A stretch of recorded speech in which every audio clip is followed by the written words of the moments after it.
Zixtal-7 adjusted the neural dampeners in her cranial cavity as the transport ship times Serenity's grace times dropped out of hyperspace. The blue-green marble hanging before them looked deceptively peaceful, its white clouds swirling lazily around continents that seemed to pulse with an unusual energy signature.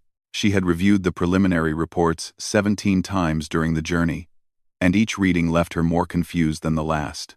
"This cannot be accurate," she muttered, her four eyes scanning the datapad once more. The species designation read times Homo sapiens *, a bipedal mammalian race that had somehow achieved spaceflight, despite lacking any of the traditional markers of advanced civilization. No hive mind, no natural psychic abilities, no extended lifespan. They lived barely a century, reproduced through primitive biological processes, and somehow managed to split the atom before developing proper interstellar communication protocols.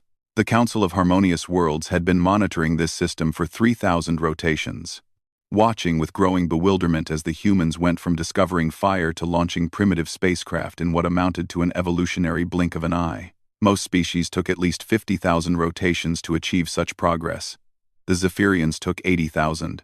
Even the notoriously quick-developing Korthax required 30,000 rotations to master controlled nuclear fusion. Humans did it in less than 200 rotations. Envoy Zixtal-7, the ship's captain, a methodical Harvoni named Keelix, announced through the communication array, "We are receiving a transmission from the planetary surface. Audio and visual components detected. Display it." Zixtal-7 commanded, settling her elongated form into the observation chamber's primary seat. Her assistant, a young Nethys named Bilo-3, activated the holographic projection system.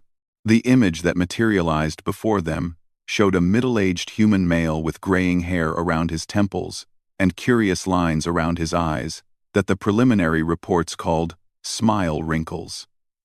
He wore a simple, dark garment with a colorful fabric strip around his neck, apparently some form of ceremonial dress among their kind. "Greetings," the human said. And Zixtal-7 noted that he spoke in perfect galactic standard, though with a peculiar accent that seemed to add unnecessary syllables to certain words. "I am Secretary General Martinez of the United Nations of Earth. We've been expecting your arrival." Bilo-3's tentacles twitched nervously. How could they have been expecting us? Our arrival was classified at the highest levels of Council security. Zixtal-7 raised one of her primary appendages for silence. The human's ability to anticipate their arrival was noted in her mental files for later investigation. "Secretary General Martinez," she responded, activating her own communication array. "I am Envoy Zixtal-7 of the Council of Harmonious Worlds. I have come to conduct the standard evaluation for potential membership in our galactic community." The human's face performed that curious muscle contraction they called smiling. "Outstanding. We've prepared a comprehensive tour of our world and civilization. I hope you'll find humanity worthy of consideration." Something in the way he said "worthy" sent an odd sensation through Zixtal-7's nervous system.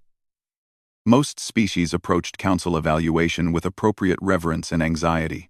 The Korthax had spent 3 full rotations in ritual purification before allowing Council representatives to land. The Zephyrians had constructed an entire city dedicated to impressing their evaluators.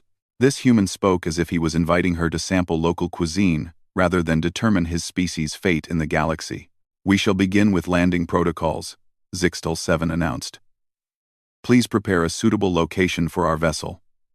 "Already done," Martinez replied. "We've cleared Landing Zone Alpha at Edwards Air Force Base in California. Fair warning, you might find our welcome committee a bit enthusiastic. Humans get excited about first contact scenarios. As times Serenity's grace times began its descent through Earth's surprisingly dense atmosphere, Zixtal-7 reviewed her evaluation criteria. Council membership required 5 basic qualifications: technological sufficiency, social cohesion, peaceful intent, environmental stewardship, and psychological stability.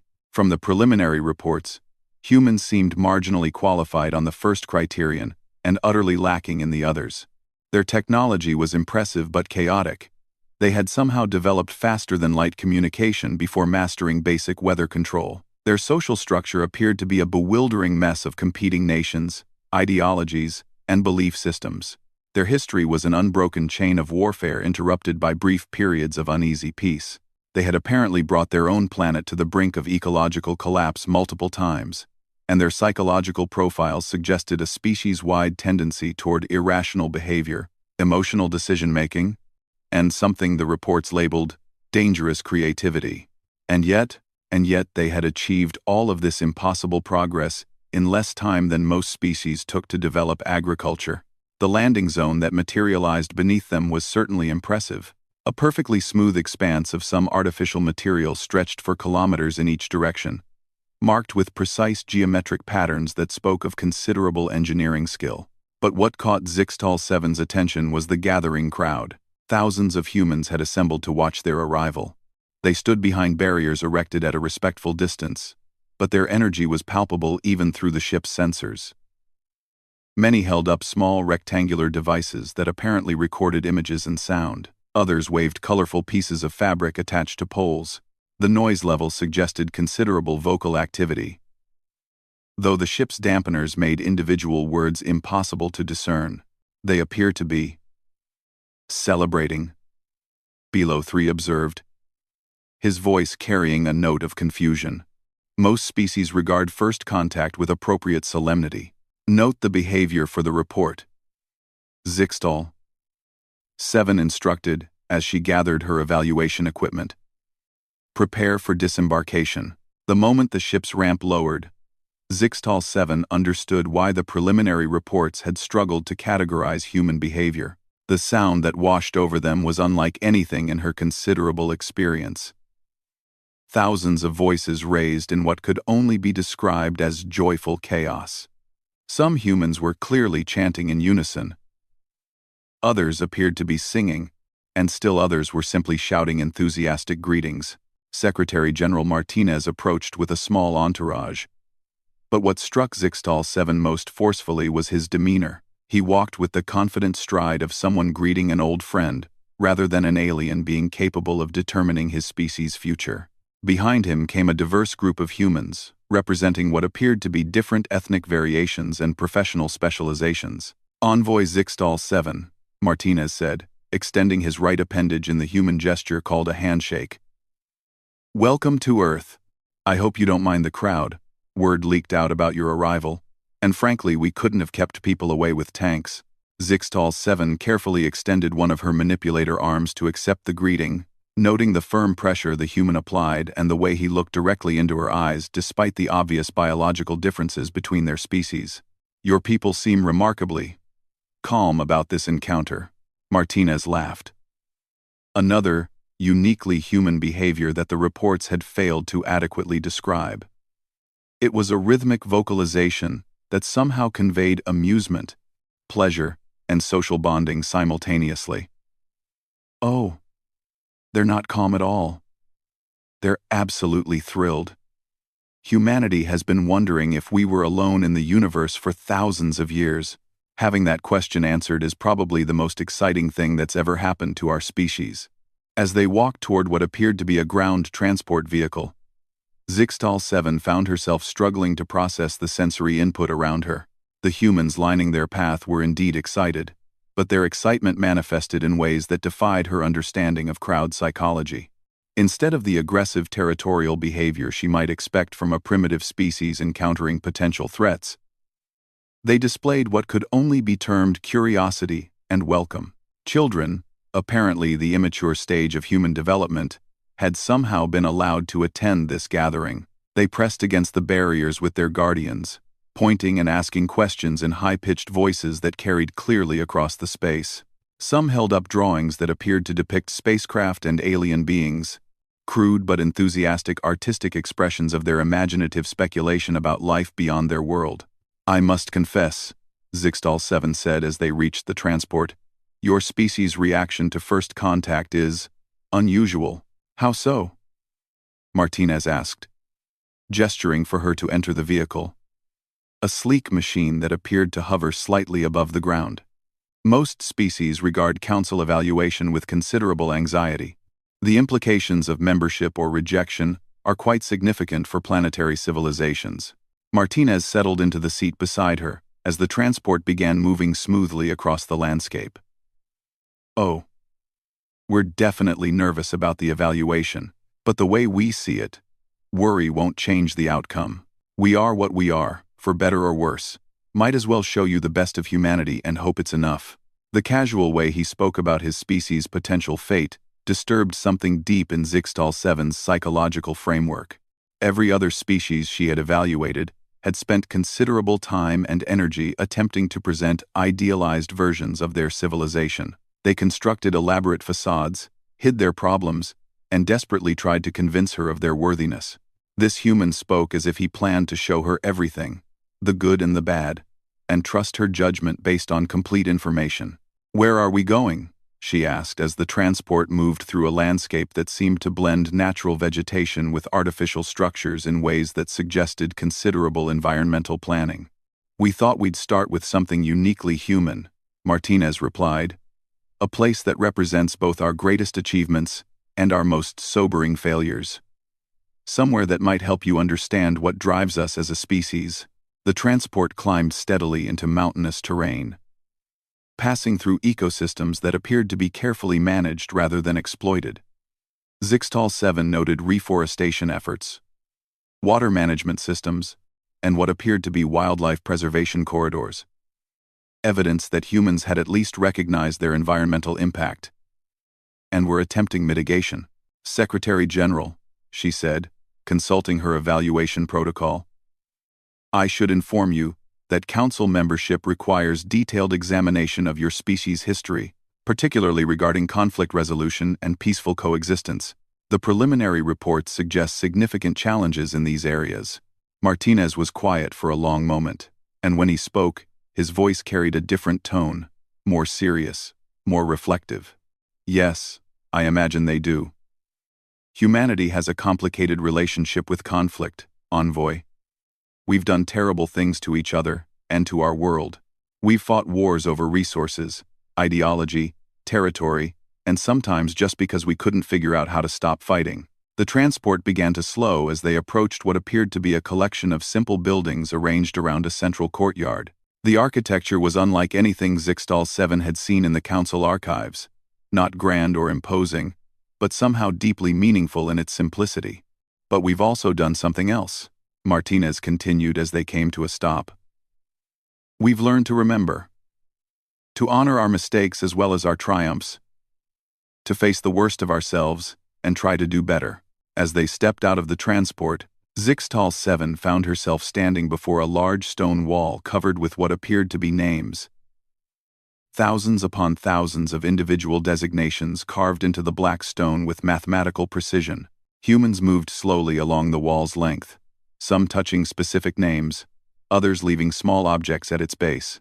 "This is the Vietnam Veterans Memorial," Martinez said quietly. "It honors the dead from one of our more questionable conflicts, a war that many Americans came to believe was a mistake, fought by young people who had little choice in the matter." Zixtal 7 studied the memorial, trying to understand its significance. "You build monuments to your failures. We build monuments to remember," Martinez corrected. "The dead deserve to be remembered, even when the cause they died for wasn't worthy of their sacrifice. Maybe especially then." As they walked along the wall, Zixtal 7 observed the humans who had come to visit this place. Their behavior was unlike anything in her experience of species-wide psychological patterns. They displayed grief, certainly, but also something else. A kind of resolved determination that seemed to spring from confronting painful truths rather than hiding from them. A young human female stood before one section of the wall, tears flowing down her cheeks as she touched a specific name. An older human male, clearly a veteran based on his posture and clothing, placed his hand on her shoulder and spoke quietly to her. Instead of the territorial aggression that might be expected from strangers in an emotional situation, the interaction displayed compassion and shared understanding. "Your people mourn strangers?" Zixtal 7 asked. "These aren't strangers," Martinez replied. "They're us. Every name on this wall represents someone who was loved, someone who had hopes and dreams and potential that was cut short. When we remember them, we remember what war costs us as a species. They spent the remainder of the day visiting other monuments and memorials throughout what Martinez called Washington, D.C. Each site told a story of human struggle, against oppression, against injustice, against their own worst impulses.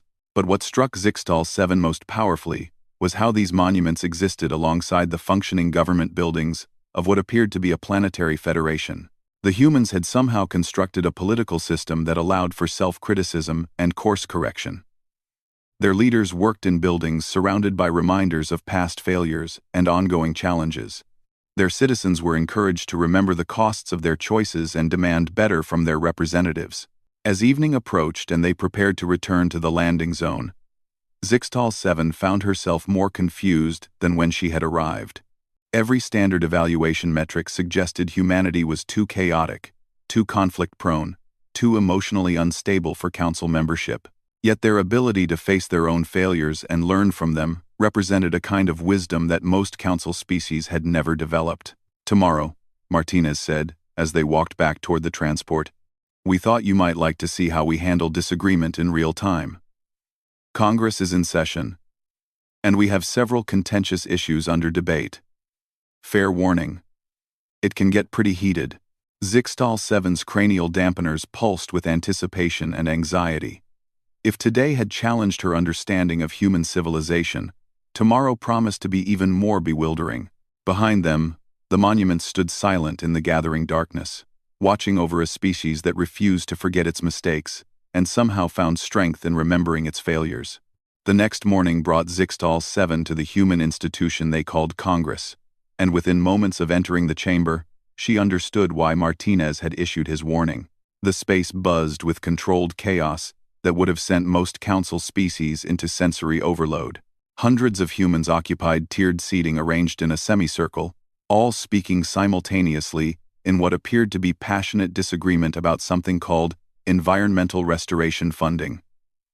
Their voices overlapped and competed, creating a wall of sound that Zixtal 7's neural dampeners struggled to process. Yet somehow, despite the apparent mayhem, the proceedings followed recognizable patterns of organization. "The gentleman from California has the floor," announced a human with a wooden hammer, who appeared to be moderating the discussion. The cacophony immediately diminished to a manageable level as one individual stood and began speaking.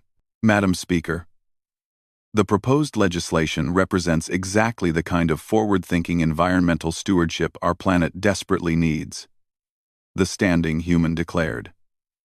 "The Global Reef Restoration Project has already shown remarkable success in the Pacific trials. We have an opportunity to reverse centuries of ecological damage and ensure our children inherit a world that's better than the one we found." Before he had finished speaking, other humans were already rising from their seats, hands raised in apparent request to respond. The moderator, the Madam Speaker, pointed to another individual, who immediately began arguing the opposite position. "With all due respect to my colleague, this bill represents fiscal irresponsibility on a massive scale. We're talking about spending $3 trillion on what amounts to educated guesswork. Meanwhile, we have infrastructure crumbling, education systems underfunded, and economic inequality reaching crisis levels." Zixtal 7 watched in fascination as the debate continued. What struck her most forcefully was not the disagreement itself. Council species certainly experienced policy disputes, but the intensity of emotional investment each human displayed, while simultaneously adhering to structured, procedural rules that allowed for productive dialogue. "This is remarkable," she whispered to Martinez, who sat beside her in the observation gallery. "They appear to be genuinely angry with each other, yet they continue following collaborative protocols." Martinez nodded, his attention focused on the proceedings below. "Democracy is messy, Envoy. We've learned that passionate disagreement often produces better outcomes than polite consensus. When people care deeply about issues, they're motivated to find real solutions rather than convenient compromises."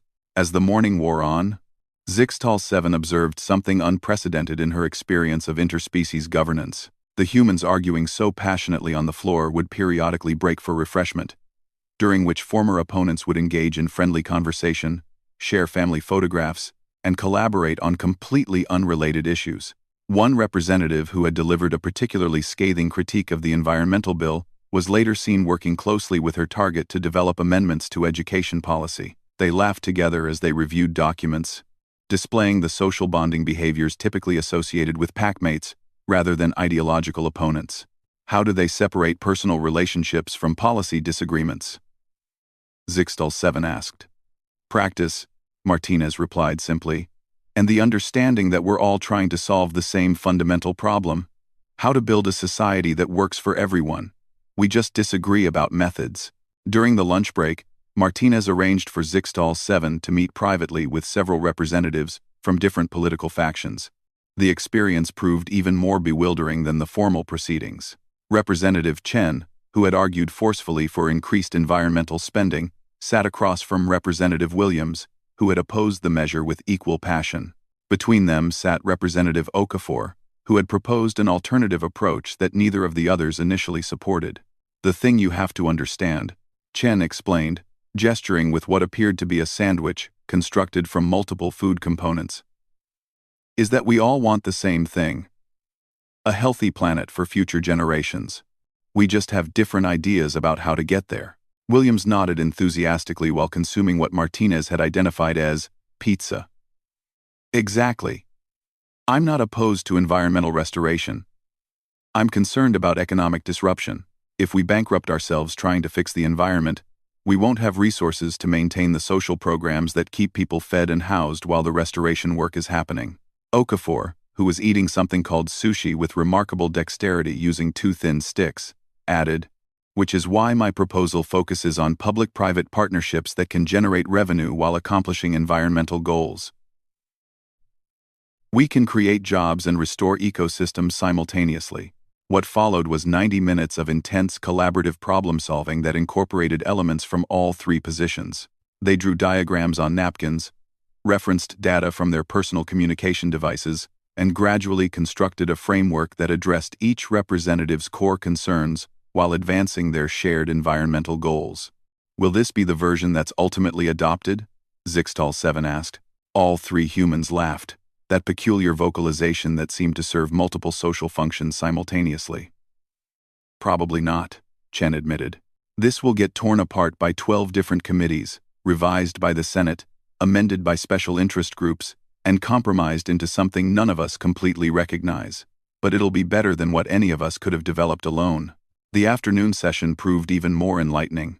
The humans had apparently scheduled what they called question period, during which representatives could directly challenge the executive branch about policy decisions. Zixtal 7 watched in amazement as elected officials demanded explanations from their own governmental leadership, using language that bordered on accusatory. Mr. Secretary, one representative began, your department has spent 6 months promising action on the housing crisis, while homelessness has increased by 17%. The people in my district want to know when words will be replaced with results. The official being questioned, a human with graying hair and what appeared to be permanent stress lines around his eyes, responded with detailed statistics and policy explanations. But the questioner wasn't satisfied. Those are excuses, not solutions. We have families living in their vehicles while government offices debate bureaucratic procedures. When will you treat this as the emergency it is, rather than displaying the defensive territoriality Zixtal 7 expected from a challenged authority figure? The official acknowledged the criticism and proposed specific timeline adjustments. You're right that our response has been inadequate. I'll have revised implementation schedules to your office by Friday, and I'll personally brief you on the pilot programs we're launching next month. This is institutionalized dissent, Zixtal 7 observed to Martinez during a brief recess. Your leaders are being publicly challenged by their own governmental structure. That's exactly right, Martinez confirmed. We learned long ago that power without accountability leads to corruption and incompetence. Our system is designed to make leadership uncomfortable. But how do they maintain authority if their decisions are constantly questioned? Martinez considered this for a moment. They maintain authority by earning it every day. A leader who can't defend their decisions probably shouldn't be making those decisions. The evening brought an unexpected development. Martinez had arranged for Zixtal 7 to observe what he called a town hall meeting in a local community center. The setting was far less formal than the congressional chambers, folding chairs arranged in rough circles. Humans of all ages gathered to discuss local issues that affected their daily lives. The topic was road construction funding, which seemed mundane after the morning's environmental restoration debates. But Zixtal 7 quickly realized she was witnessing something extraordinary. A human female who appeared elderly by their species standards stood to address the group. The proposed construction will destroy the oak tree where my grandmother used to sit when she was raising 7 children during the economic troubles. That tree represents 4 generations of family memory. Instead of dismissing this emotional objection as irrelevant to practical infrastructure planning, the gathering listened respectfully. A human male, who appeared to be a construction professional, responded thoughtfully. Mrs. Henderson, would it be possible to design the road alignment to preserve that tree? It would add about $40,000 to the project cost and delay completion by 3 weeks, but if that tree has that much significance to the community. What followed was a detailed discussion of engineering alternatives, funding options, and community priorities. No one dismissed Mrs. Henderson's concern as irrational sentimentality. Instead, they treated her emotional attachment as a legitimate factor in community planning that deserved the same consideration as traffic flow and economic efficiency. They're optimizing for emotional well-being alongside practical functionality. Zixtal 7 realized. Speaking mostly to herself, Martinez overheard and nodded. Quality of life isn't just about material conditions. It's about preserving the things that make life meaningful. Memory, connection, beauty, sometimes those things are more important than efficiency. Over the next 2 hours, the group addressed drainage problems, pedestrian safety, noise concerns, and construction scheduling. Every decision incorporated both practical considerations and human psychological factors. They delayed certain work to avoid disrupting a local school's graduation ceremony. They added recreational features that served no functional purpose but would provide gathering spaces for community social interaction. They designated specific areas for the mobile vendors who sold food to construction workers, recognizing both economic opportunity and cultural tradition. The meeting concluded with volunteers organizing to provide meals for workers, coordinate traffic management during construction, and monitor environmental impact throughout the project. No central authority had requested this assistance. The humans had simply identified needs and spontaneously organized to address them. This level of civic engagement is unprecedented in council records, Zixtal 7 told Martinez as they walked back toward their transport. Most species either rely entirely on governmental authorities or operate through rigid traditional hierarchies. Your people seem to have developed something completely different. We call it democracy, Martinez replied, though I suppose it's more accurate to say we're still developing it. Every generation has to figure out how to make it work a little better. As they drove through the urban landscape, Zixtal 7 found herself observing details that hadn't registered during her arrival. The city around them was a complex mixture of architectural styles, representing different historical periods and cultural influences. But more striking was the human activity visible everywhere.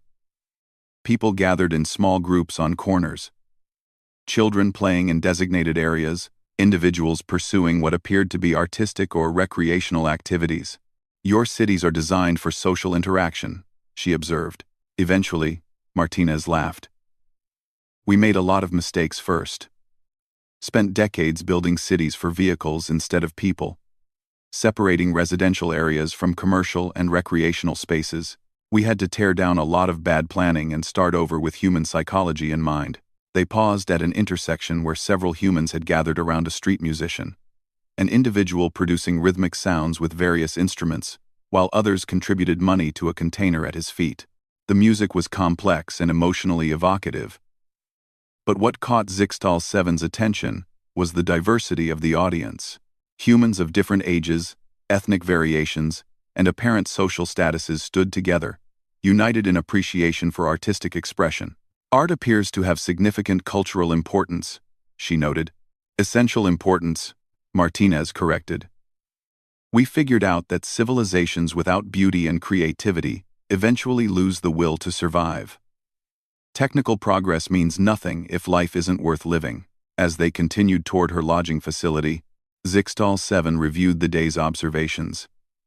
Every Standard Council metric suggested that human civilization was chaotic, inefficient, and psychologically unstable. Yet she had witnessed levels of collaborative problem-solving, adaptive governance, and social cohesion that exceeded anything in Council archives. They had somehow developed political systems that channeled conflict into productive outcomes rather than destructive competition. Their leaders maintained authority through competence and accountability rather than fear or tradition. Their communities balanced practical needs with emotional well-being in ways that created resilience and adaptability. Tomorrow, Martinez said as they arrived at her accommodation, we thought you might like to see how we handle crisis response. Nothing dramatic, just routine emergency coordination. We have a hurricane making landfall on the eastern coast, and the response operation might interest you. Zixtal 7's neural dampeners pulsed with anticipation. If the humans' routine governance was this complex and sophisticated, their crisis response protocols promised to be even more remarkable. She spent the evening reviewing her notes and trying to formulate preliminary conclusions. Every piece of evidence suggested that humanity had developed something unprecedented, a civilization that thrived on controlled chaos, that found strength in disagreement, and that somehow transformed conflict into collaboration. But tomorrow would test whether these impressive governance structures could withstand the pressure of actual emergency. That would be the real measure of their civilization's stability and their species' fitness for Council membership. The Emergency Operations Center buzzed with controlled intensity that made the congressional debates seem peaceful by comparison. Hurricane Elena had strengthened to unprecedented levels overnight, threatening coastal populations across 3 states, with what human meteorologists called catastrophic destruction. Zixtal 7 stood in the observation area, overlooking the main coordination floor, watching dozens of humans orchestrate what appeared to be the largest logistical operation she had ever witnessed. Current projections show landfall in 18 hours, announced a human female wearing what Martinez had identified as a military uniform. Storm surge models indicate potential flooding up to 40 kilometers inland. We're looking at 7 million people in the direct impact zone. The numbers were staggering, but what captured Zixtal 7's attention was the human response. Instead of panic or territorial competition for limited resources, she observed unprecedented levels of inter-organizational cooperation. Representatives from military forces, civilian emergency agencies, medical services, transportation networks, and volunteer organizations worked side by side, sharing information and coordinating responses without apparent regard for traditional hierarchical boundaries. The evacuation is proceeding ahead of schedule, reported another human, consulting multiple data displays simultaneously. Interstate highways are experiencing heavy traffic, but the contraflow protocols are working. We should have the coastal zones cleared within 12 hours. Martinez gestured toward the massive wall displays showing satellite imagery, traffic patterns, resource distributions, and population movements. 7 million people, he said quietly, and we're going to move them to safety in less than half a day. Such large-scale population movements must require years of planning. Zixtal 7 observed. Oh, we've been planning for decades, Martinez confirmed. But every storm is different. The real challenge is adapting all those plans to current conditions in real time. As the morning progressed, Zixtal 7 witnessed something that challenged every assumption in her evaluation protocols. The humans weren't just managing an evacuation. They were improvising solutions to problems that had never been anticipated. When traffic congestion threatened to trap coastal populations, transportation coordinators immediately rerouted commercial shipping to provide additional evacuation capacity. When medical facilities in the projected impact zone faced the challenge of relocating critical patients, volunteer pilots began arriving with private aircraft to supplement professional medical transport. The volunteer response is remarkable, observed a coordination officer. We have over 12,000 people who've registered to help with evacuation assistance, temporary sheltering, and post-storm recovery. They're coming from as far away as California, Zixtal 7's cranial dampeners pulsed with confusion. These volunteers are traveling significant distances to assist strangers? That's what humans do, Martinez replied, as if this explained everything. As they moved through the operations center, Zixtal 7 encountered increasingly bewildering examples of human behavior. A group of civilian boat owners had organized spontaneously to provide water rescue services, coordinating through primitive communication networks to position themselves for maximum effectiveness. Restaurant owners throughout the region were preparing meals for evacuation centers, donating food and labor without any expectation of compensation. Most disturbing of all was the behavior of the emergency responders themselves. These humans would be staying behind to manage rescue operations while the storm struck, knowingly placing themselves in mortal danger to assist others. When Zixtal 7 asked about their motivation, their answers defied comprehension. "It's what we signed up for," explained a firefighter named Rodriguez, adjusting equipment that would protect her during search and rescue operations in hurricane conditions. "People are going to need help, so we'll be here to help them. But the statistical probability of survival for personnel remaining in the impact zone is significantly reduced," Zixtal 7 pointed out. Rodriguez shrugged. That peculiar human gesture that somehow conveyed complex emotional states. "Yeah, it's dangerous. But people are going to be trapped, injured, scared. Someone has to be available to help them. Might as well be us." The casual way she discussed potentially fatal professional obligations sent disturbing ripples through Zixtal 7's psychological framework.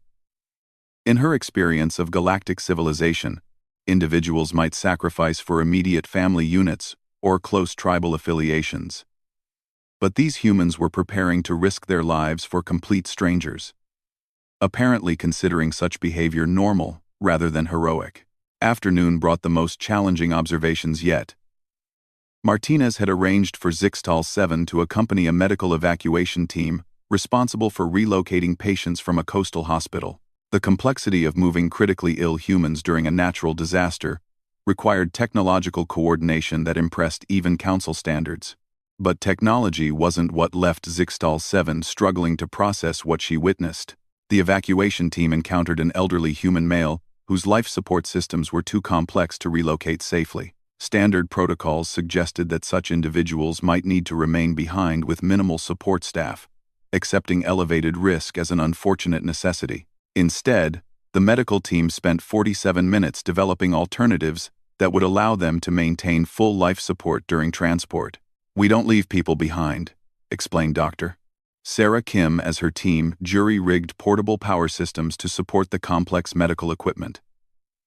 "Everyone gets the same level of care, regardless of how difficult the logistics become."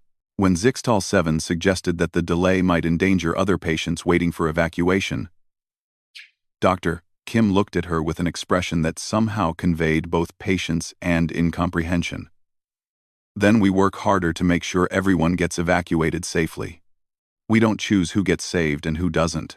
The afternoon continued with similar examples of humans refusing to accept practical compromises that would abandon vulnerable individuals. When evacuation vehicles couldn't access a residential facility for disabled humans, volunteers formed manual transport teams to carry individuals to safety. When an animal shelter faced the choice between evacuating pets or people first, citizens organized additional vehicles to ensure no animals were abandoned. "This is remarkable inefficiency," Zixtal 7 observed to Martinez as they watched volunteers loading domesticated animals into improvised transport containers. "Your species expends enormous resources on non-human life forms." "Those aren't resources," Martinez replied, watching a young human girl reunite with her recovered pet. "Those are family members. We don't abandon family." As evening approached and hurricane conditions began affecting the coastal regions, Zixtal 7 found herself in the communications center, monitoring rescue operations. The storm's intensity exceeded predictions, creating conditions that challenged even experienced emergency responders. But instead of retreating to safe areas, the rescue teams intensified their efforts. She listened to radio communications between coordinators and field teams that defied every model of rational self-preservation behavior. Rescue workers were deliberately entering areas of maximum danger to locate individuals who might be trapped or injured. When one team reported structural collapse that had blocked their planned evacuation route, they immediately began developing alternative extraction methods rather than abandoning the search area. Rescue Team 7, this is operations, crackled through the communication system. Weather conditions are deteriorating faster than predicted. You need to extract immediately. Negative operations, came the response from Team 7 leader. We've got confirmed signs of life in the debris field. Thermal imaging shows at least 3 individuals trapped in the basement level. We're not leaving until we get them out. Team 7, structural integrity is compromised.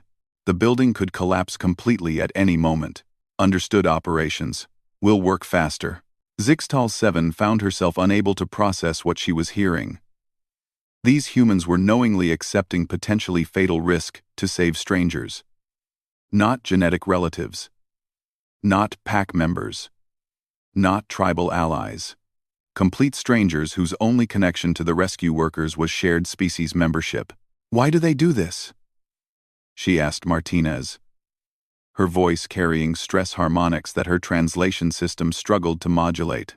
Martinez was quiet for a long moment, listening to the ongoing rescue coordination. When he finally spoke, his voice held the same tone she had noticed at the war memorial. Serious. Reflective. Somehow carrying the weight of species-wide understanding. Because we've learned something about survival that took us a very long time to figure out, he said. Individual humans are fragile, short-lived, and not particularly impressive. But humanity, the collective of all of us working together, is incredibly powerful. Every person we save makes us stronger as a species. Every person we lose makes us weaker. But the statistical impact of individual survival on species-wide capability is negligible. Zixtal 7 protested. No, Martinez said firmly, it's not. Because saving people isn't just about the immediate individual. It's about what kind of species we decide to be. Every time we choose to help someone, we reinforce our collective identity as beings who help each other. Every time we abandon someone, we become a little more willing to abandon others. Over the next 6 hours, Zixtal 7 watched rescue operations that violated every principle of rational resource allocation and risk management. Teams repeatedly entered dangerous areas to extract single individuals. Medical personnel worked past exhaustion to treat injuries that statistically might not affect long-term survival rates. Volunteers maintained operations that had minimal probability of success, simply because there remained a chance that someone might need help. The most disturbing incident occurred near midnight, when Rescue Team 12 reported locating a family trapped in a flooded basement. The structural damage made conventional extraction impossible, and rising water levels meant that any rescue attempt would need to be completed within 30 minutes, or abandoned entirely. Operations: we need additional personnel and specialized equipment for underwater extraction, reported Team 12. Current conditions make this a high-risk operation. Team 12, we don't have specialized underwater equipment available, and weather conditions prevent helicopter support. Operations responded. Recommend you extract to safe distance and reassess in the morning. Negative. Operations. We have visual contact with 3 adults and 2 children. Water levels are rising approximately 6 centimeters per minute. If we don't get them out now, they'll drown before morning. What followed was the most incomprehensible display of human decision-making Zixtal 7 had encountered. Instead of accepting the logical conclusion that some rescues were impossible under current conditions, Team 12 began improvising underwater extraction techniques using standard equipment. Other teams in the area abandoned their assigned areas to converge on the location, bringing whatever resources they could contribute. Within 47 minutes, volunteers had assembled an impromptu underwater rescue operation that successfully extracted all 5 trapped individuals, despite having no formal training or appropriate equipment for such conditions. They had quite literally improvised techniques in real time to solve a problem that their protocols said was unsolvable. They saved them, Zixtal 7 whispered, watching medical teams treat the rescued family for hypothermia and water inhalation. They had no logical reason to believe the rescue was possible, but they saved them anyway. That's what we do, Martinez said simply. We refuse to accept that problems can't be solved. Sometimes that gets us in trouble, but sometimes it lets us accomplish things that more reasonable species would consider impossible. The hurricane passed during the early morning hours, leaving behind the massive destruction that meteorologists had predicted. But instead of focusing on damage assessment and resource conservation, the human response intensified. Additional rescue teams arrived from distant regions. Volunteers began organizing debris removal, and temporary shelters appeared with remarkable speed. Zixtal 7 found herself accompanying recovery teams through coastal communities that had been devastated by wind and flooding. The scale of destruction was enormous. Structures reduced to rubble, infrastructure completely destroyed, entire communities displaced. Yet the humans responded to this catastrophe with increasing cooperation rather than territorial competition for scarce resources. She watched volunteers from hundreds of kilometers away arrive with supplies, equipment, and labor to assist communities they had never visited. Organizations with different ideological affiliations worked together seamlessly, setting aside political disagreements to focus on immediate human needs. Citizens who had lost their own homes nonetheless devoted their time to helping neighbors who had suffered even greater losses. This contradicts every model of post-disaster behavior in council records, Zixtal 7 told Martinez as they observed volunteers distributing food and medical supplies to displaced families. Species typically respond to resource scarcity with increased competition and social fragmentation. "Oh, we can do that too," Martinez admitted. "We've had plenty of disasters that brought out the worst in people. But we've learned that cooperation produces better outcomes for everyone, and we've gotten better at choosing cooperation over competition." How? Martinez considered this question while watching volunteers establish temporary housing for families who had lost their homes. Practice, I think, and stories. We tell stories about disasters where people helped each other, and those stories teach the next generation what's possible. Over time, helping became normal instead of exceptional. As the day progressed, Zixtal 7 observed the most disturbing example yet of human psychological deviation from galactic norms. A volunteer medical team encountered an injured human who appeared to be from a different ethnic group and social background than the rescue workers themselves. Based on council understanding of tribalistic behavior patterns, she expected to see reduced assistance or possible discrimination. Instead, the medical team provided exactly the same level of care they had given to individuals who appeared to share their ethnic and cultural characteristics. They worked with identical intensity and resource allocation to treat a stranger who had no apparent tribal connection to them. "They treat genetic strangers the same as tribal members," she observed to Martinez. "We're all the same tribe," Martinez replied. "That's what we figured out. Human is human, regardless of what we look like, or where we come from, or what we believe. When someone needs help, nothing else matters." The final observation that destabilized Zixtal 7's evaluation framework came during the afternoon. As recovery operations continued in the most heavily damaged areas, she accompanied a search team investigating collapsed structures for possible survivors, work that required entering unstable buildings where further collapse was likely. The team located signs of life beneath a destroyed residential building. Structural damage so severe that conventional extraction was impossible. Standard protocols suggested marking the location for heavy equipment access when conditions improved. But the thermal readings indicated that the trapped individual had limited time before succumbing to injuries. Without discussion or formal decision-making process, team members began manually moving rubble, despite the obvious danger to themselves. Other nearby teams abandoned their assigned search areas to assist, creating an impromptu heavy rescue operation using only portable tools and human labor. For 3 hours, Zixtal 7 watched dozens of humans work in conditions where structural collapse could kill them all instantly. Motivated entirely by thermal readings that suggested someone beneath the debris might still be alive.